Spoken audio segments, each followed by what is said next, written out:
ಎಲ್ರಿಗೂ ನಮಸ್ಕಾರ. ಇದು ಸೋಮವಾರದ ಮಿನಿ ಬ್ಲಾಗ್ ಆಗಿರುತ್ತೆ.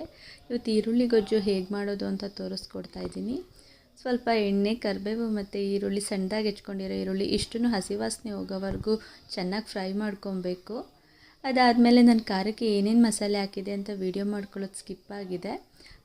ಖಾರಕ್ಕೆ ಸ್ವಲ್ಪ ತೆಂಗಿನ ತುರಿ, ಶುಂಠಿ ಬೆಳ್ಳುಳ್ಳಿ ಪೇಸ್ಟು ನಾವು ಇದಕ್ಕೆ ಫ್ರೈ ಮಾಡ್ಕೋಬೇಕಾದ್ರೇ ಸ್ವಲ್ಪ ಹಾಕ್ಕೊಳ್ಳೋಣ, ಜಾಸ್ತಿ ಬೇಡ.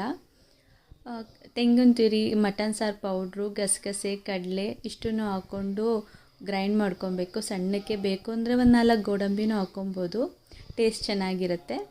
ಹಸಿ ವಾಸನೆ ಹೋಗೋವರೆಗೂ ಫ್ರೈ ಮಾಡಿಕೊಂಡು ರುಚಿಗೆ ತಕ್ಕಷ್ಟು ಉಪ್ಪು ಹಾಕ್ಕೊಂಡು ಒಂದು ಕೂಗು ಅಥವಾ 2 ಕೂಗು ಕೂಗಿಸ್ಕೊಂಡ್ರೆ ಸಾಕು. ಈರುಳ್ಳಿ ಗೊಜ್ಜು ರೆಡಿ.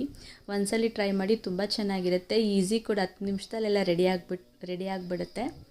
ಘಮ ಘಮ ಅಂತ ತುಂಬ ಚೆನ್ನಾಗಿ ಪರಿಮಳ ಬರ್ತಿತ್ತು. ಬಿಸಿ ಬಿಸಿ ಅನ್ನಕ್ಕೆ ಟೇಸ್ಟ್ ತುಂಬ ಚೆನ್ನಾಗಿರುತ್ತೆ. ಒಂದ್ಸಲಿ ಟ್ರೈ ಮಾಡಿ.